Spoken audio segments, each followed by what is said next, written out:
கலி புருஷன் யார் என்பது குறித்தோ அல்லது கலி என்றால் என்ன என்றோ புராணங்கள்ல தெளிவா கூறப்படவில்லை. அவற்றிலும் கலிகாலம் என்பது என்ன என்பதை குறித்தே கூறப்பட்டிருக்கு. ஸ்ரீமத் பாகவத புராணத்திலும் இன்னும் சில நூல்களிலும் மட்டுமே கலி மனிதன் உருவை பற்றி கூறப்பட்டு இருக்கிறது. நாய் போன்ற முகத்தில் நீண்ட மூக்கை கொண்டு அகோரமான பற்களை காட்டியபடி மூக்கை துளைக்கும் அளவிலான நாற்றம் கொண்டபடி இருக்கும் கலிபுருஷன் நீண்ட புதர் போன்ற கூந்தலை கொண்டவர். இடுப்பில் சிவப்பு நிற உடை உடுத்தி தங்க நிற ஆடைகளையும் அணிந்த கோலத்தில் உள்ளவர். நீண்ட நாக்கும் அகோரமான முகமும் கொண்டவர். ஆன்மீக பார்வையில் கலி என்பது ஒரு இருண்ட கால நிலையை குறிக்கும் சொல் ஆகும். மற்றபடி கலி என்றால் தோஷம், சண்டை, வாதம் என்ற பல பொருள் உண்டு. கலியின் யுகம் என்பது பாவம் செய்தவர்கள் பூமியாக தீய ஆதிக்கம் நிறைந்த நேர்மையற்ற மற்றும் குழப்பம் மிக்க பூமியாக இருக்கும் என்பதினால் கலியுகம் என்ற பட்டப்பெயரை பெற்றது. சில நூல்களின்படி கலி என்பவர் பெண் என்று கூற, இன்னும் சிலர் ஆண் என்றும் கூறுகிறார்கள்.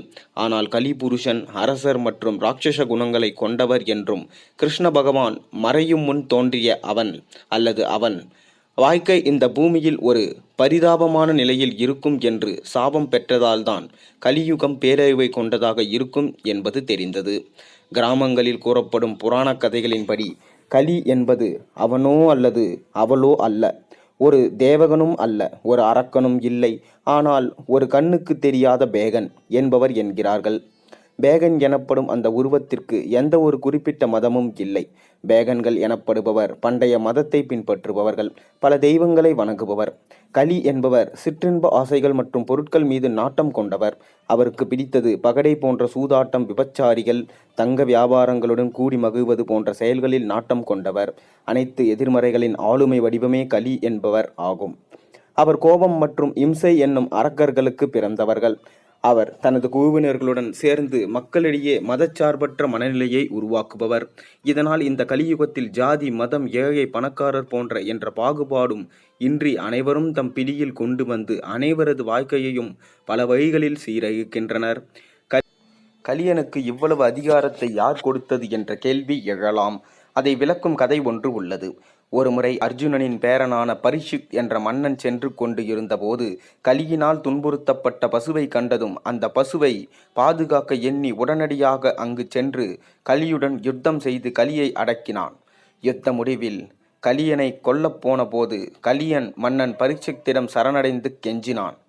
சரணடைந்தவர்களை கொல்லக்கூடாது என்கின்ற தர்ம நியதியை மீறாதவர் மன்னன் பரீட்சித் என்பதனால் கலியிடம் அவன் சூதாட்டம், குடி, விபச்சாரம் மற்றும் விலங்குகளை வதைக்கும் இடங்கள் என 4 இடங்களில் வசிக்க அனுமதித்தார். ஆனால் கலியன் மேலும் வேண்டிக் கொண்டதனால் அவனை தங்கம் உள்ள இடத்திற்கு சென்று தங்க அனுமதித்தார். கலியின் உயிரை மரணத்திலிருந்து காப்பாற்ற விதி ஏன் அப்படி ஒரு நிலையை உருவாக்கியது என்றால், 4 யுகங்களில் ஒவ்வொரு 4வது யுகமும் கலியின் பிடியில் இருக்கும். ஒவ்வொரு முறை தோன்றும் அந்த கலி யுகத்தின் கலியின் தாக்குதலை ஒரு முடிவிற்கு கொண்டு வந்து மீண்டும் சத்திய யுகத்தை மலர்ச்சி செய்ய மகாவிஷ்ணு ஒரு அவதாரம் எடுப்பார் என்பதாக பரமாத்மாவின் தெய்வ நியதி இருந்தது. அதனால்தான் எப்படி அகில திரட்டு நூலில் குரோனி எனும் அசுரனின் 6 சதை பிண்டங்களும் எப்படி அடுத்தடுத்து பிறப்பு எடுத்தன என்பது விளக்கப்பட்டு உள்ளதோ, அதை போலவேதான் ஒரு கலியுகத்தில் மரணம் அடையும் கலி அதே ராட்சச தீய குணங்களுடன் இருக்குமாறு மீண்டும் மீண்டும் மறுபிறப்பு தரப்படுகின்றது. இந்த தெய்வ நியதிக்கும் நமக்கு விளங்காத தெய்வ விளையாட்டும் ஆகும். கலியுகத்தில் பிறப்பு எடுக்கும் முன் நலதமயந்தி வாழ்ந்திருந்த காலத்தில் புஷ்கரா எனும் மானிட உருவம் எடுத்த கலி அவர்களை வாக விடாமல் பல கொடுமைகளையும் தீமைகளையும் செய்தனர். அடுத்து மகாபாரத யுகத்தில் துரியோதனனாக பிறப்பு எடுத்து செய்யக்கூடாத தீமைகளை செய்து தான் பின்னிய வலையில் தானே விழுந்து பகவான் கிருஷ்ணர் நடத்திய நாடகத்தில் அழுந்தார் என்பதாக அவரை குறித்து கூறுகின்றார்கள். அது மட்டும் அல்லாமல் ராவணன் போன்ற முக்கிய அசுரனாகவும் அவர் அவதாரம் எடுத்துள்ளார். மேலும் ஐயாவகி நூலில் கூறப்பட்டு உள்ள குரோனியை போன்றவர் ஆகும். கலியுகத்தில் கலியின் தாக்கம் எவ்வாறாக இருக்கும் என்பது குறித்து கல்கி புராணத்தில் கீழ்கண்டவாறு கூறப்பட்டு உள்ளது. கலியுகத்தில் கலி புருஷன் அனைத்து மக்களின் மனதையும் தீய எண்ணங்களை கொண்டவராக மாற்றிவிடுகிறார். கலியுக மக்கள் ஒருவருக்கு ஒருவர் அடிக்கடி சண்டை போட்டுக் கொள்வதையும் சச்சரவுகளை ஏற்படுத்தி கொள்வதையும் வழக்கமாக கொண்டிருப்பார்கள். அவர்கள் தங்கள் வம்சத்தினரை ஏற்பாடுபட்டாவது உயர்நிலையில் வைக்க முயல்வார்கள்.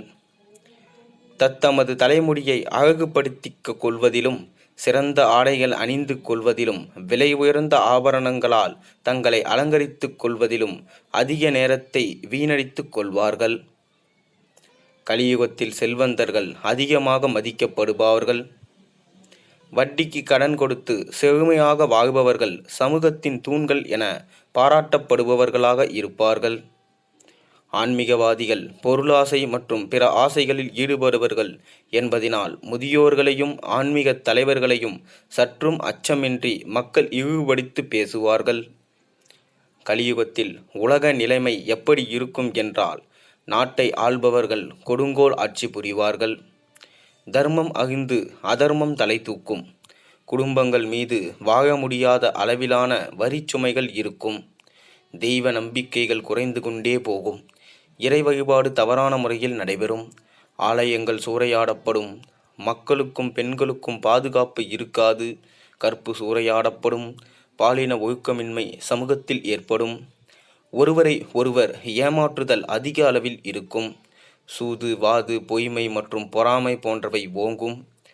அரசே மக்களை துன்புறுத்துவார்கள். மக்கள் உணவுக்காக வேறு நாடுகளுக்கு இடம்பெயர்வர். அதனால் கலிகாலத்தை இருண்ட காலம் எனலாம். பூமியானது அக்கிரமமான நிலை அமைய காரணமாக இருப்பவனே கலிபுருஷன் என்கிறார்கள். தேவலோகத்தில் இருக்கும் கலிபுருஷனும் தெய்வீக சக்தி போன்ற தீய சக்திகளை உள்ளடக்கி கொண்டுள்ள ஒரு கணம்தான். அவரை படைத்ததும் பிரபஞ்சத்தை உருவாக்கிய அதே பிரம்மதேவன்தான் என்கிறார்கள். அதன் காரணம் யுகயுகமாக வெளிப்பட வேண்டிய யுகங்களின் கடைசியில் எழும் கலியுகம் கலியின் பிடியினால் சீரகுந்த நிலையை எட்டியதும் அதன் ஆயுள் முடிவில் அது அழிக்கப்பட்டால்தான் அடுத்து சத்திய யுகம் தோன்ற முடியும். பிரபஞ்சத்தில் நடைபெறும் இறைவனது நாடகமும் நடந்து கொண்டிருக்க வேண்டும்.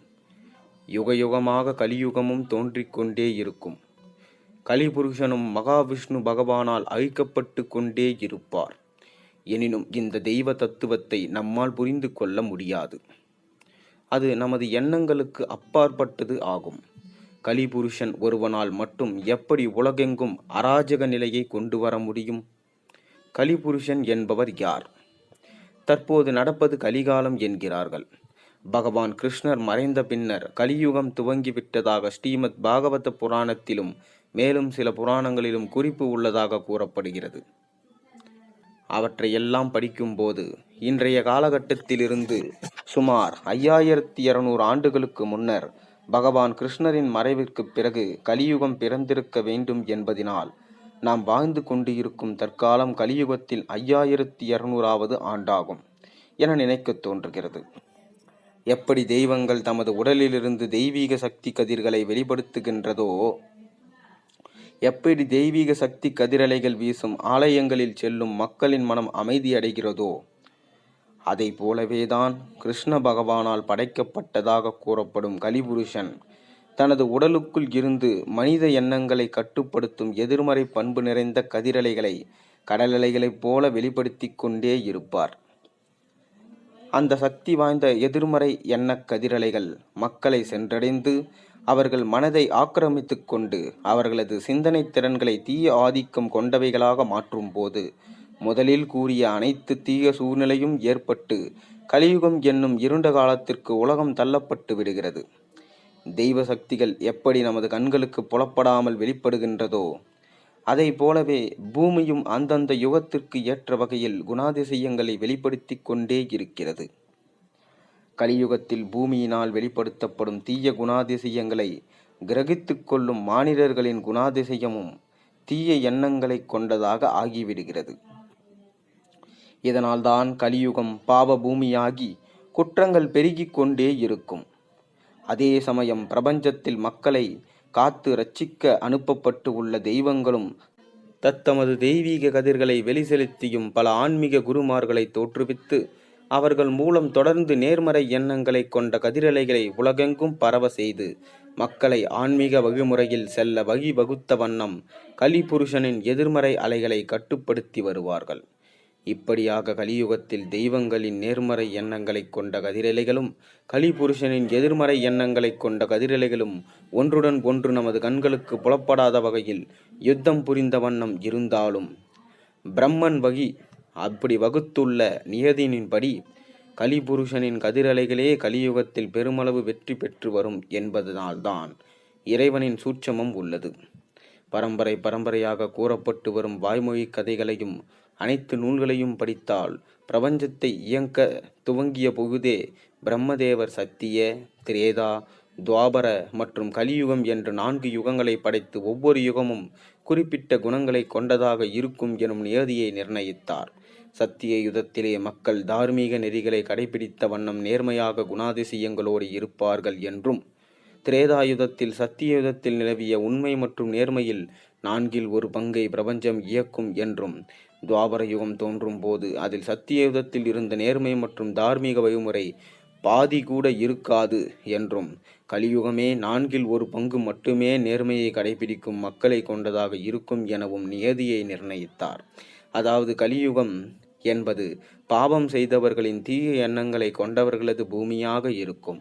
எதனால் கலியுகத்தின் தன்மையை தீய எண்ணங்களை கொண்டவர்களது பூமியாக அமைத்தார் என்றால், நேர்மை, தர்மம் மற்றும் உண்மை என்பவன கொண்ட பூமி மற்றும் தீமைகளும் பாவங்களும் நிறைந்த பூமி என 2 குணாதிசயங்களை கொண்ட பூமியில் வாழ்ந்து நன்மை மற்றும் தீமை என்பவற்றின் குணாதிசயங்களை புரிந்து கொண்டால் மட்டுமே வாழ்க்கை என்பது என்ன என்பது விளங்கும் என்பதை யுகயுகமாக அவதரிக்கும் உலக மக்கள் தெரிந்து கொள்ள வேண்டும் என்பதற்காகவே அப்படி ஒரு நிலைமையை வைத்து இருக்கிறார்.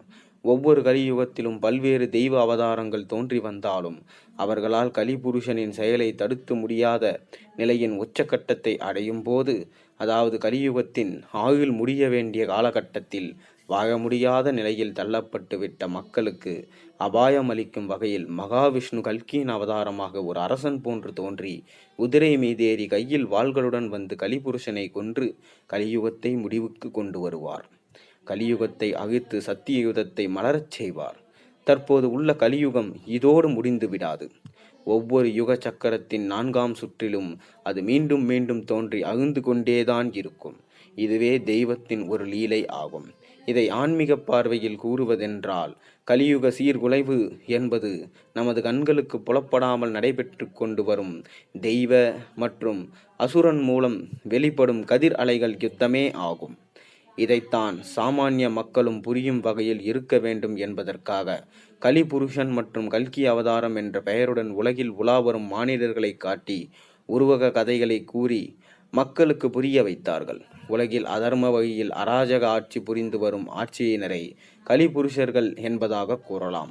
மக்களை ஆன்மீக வகையில் ஈர்த்து நல்வழிப்படுத்தும் ஆன்மீக மகான்கள் மற்றும் மானிடர்களுக்கு ஆன்மீக போதனைகளை செலுத்த மானிட உருவில் அவதார புருஷர்களாக தோன்றும் தெய்வங்களை கல்கி அவதாரத்தின் நிகழ் உருவங்கள் என்பதாக கூறலாம்.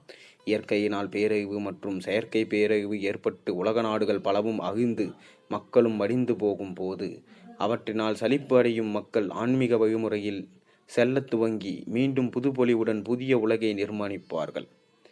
அதையே சத்திய யுகத்தின் துவக்கம் என்பார்கள்.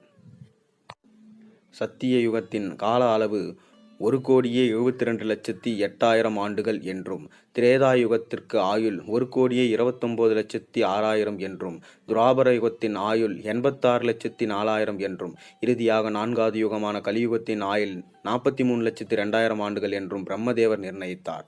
அந்த 4 யுகங்களும் சேர்ந்த சுழற்சியை சதுர்யுகம் என்றும், 71 சதுர்யுக சுழற்சியை மண்வந்தர அல்லது கல்ப என்றும் கூறுகிறார்கள். கல்பத்தில் பிரம்மாக்கள் படைத்த அதே பிரபஞ்சத்தை அனைத்து படைப்புகளும் மற்றும் பிரம்மதேவர் முதல் அனைத்து தெய்வங்களும் தன்னுள் இழுத்து கொண்டு பிரபஞ்சத்தை அழித்த பின்னர் மீண்டும் ஒரு புதிய பிரபஞ்சத்தை வெளிப்படுத்துகின்றனர். அதிலும் கலியுகம் என்பது இருக்கும் என்பதாக புராண நூல்கள் விவரிக்கின்றன. இப்படியாகவேதான் பிரபஞ்சம் மீண்டும் மீண்டும் தோன்றி மறைந்து கொண்டே உள்ளது.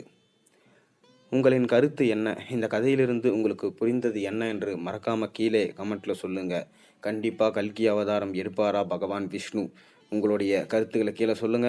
மேலும் இது போன்ற நல்ல ஆன்மீக கதையோட நாளை உங்களை சந்திக்கின்றேன். அதுவரை உங்களிடமிருந்து விடைபெறுகின்றேன். நன்றி, வணக்கம். இந்த கதை உங்களுக்கு பிடிச்சிருந்தா மறக்காம உங்க நண்பர்களுக்கும் பகிருங்க.